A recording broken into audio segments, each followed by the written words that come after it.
The distant approach of the Soviet convoy through Windsor Great Park this afternoon, the Coldstream Sergeant Major tidying the Guard of Honour, all signalled a small disruption in Princess Beatrice's nursery routine. She was removed inside in time for the Soviet Zills to sweep into the courtyard on the button of 1 o'clock. Here, in the footsteps of Tsar Nicholas I, he came 140 years ago, Bulganin and Khrushchev 30 years ago, was Mikhail Gorbachev. There was almost a sense of self-consciousness as he greeted the Queen. She was wearing a decisively non-communist red. In the ceremonial welcome, these medieval walls rang to the sound of the Soviet national anthem, played by the most British of military bands. The East-West family tableau fully at attention.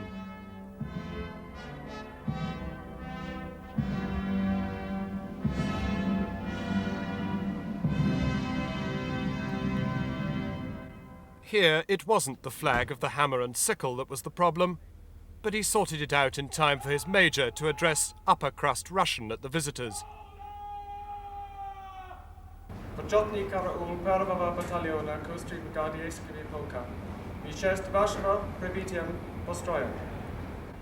In fact, it was an invitation to inspect the Guard of Honour, an unmilitary man perfunctorily carrying out a military obligation.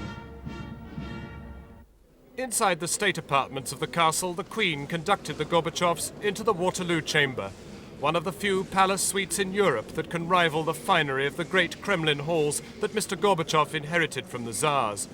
The Queen pointed out some of the Russian portraits of the Napoleonic era before moving on to St. George's Hall. In the Kremlin, too, there is such a hall.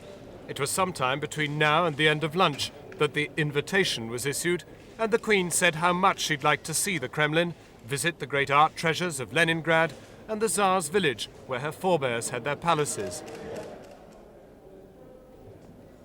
So long did that lunch continue that Beatrice was by now ready for tea and had to make her getaway before the Zills got moving. On the doorstep, now 20 minutes late, the invitation was repeated for royals and communists to meet again in Moscow.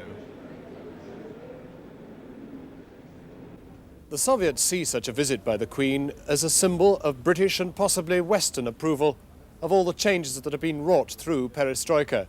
That's why the government here is so concerned that both the timing and the circumstances of such a visit should be right. This afternoon, Mrs. Thatcher made it clear that the time is right now. But exactly when will the Queen go? Well, that has to be sorted out. As you know, the Queen has accepted. You know her programme is sorted out a little bit in advance, so we don't quite know, but it was a very definite yes. Finally, late this afternoon, 40 hours after he arrived, Mikhail Gorbachev said his goodbyes. Mrs. Thatcher had secured her wish that he should stop here before anywhere else in Europe. Germany, France and Italy will now follow. The man who almost single-handedly has changed the meaning of Soviet from enemy to friend boarded the Aleutian jet.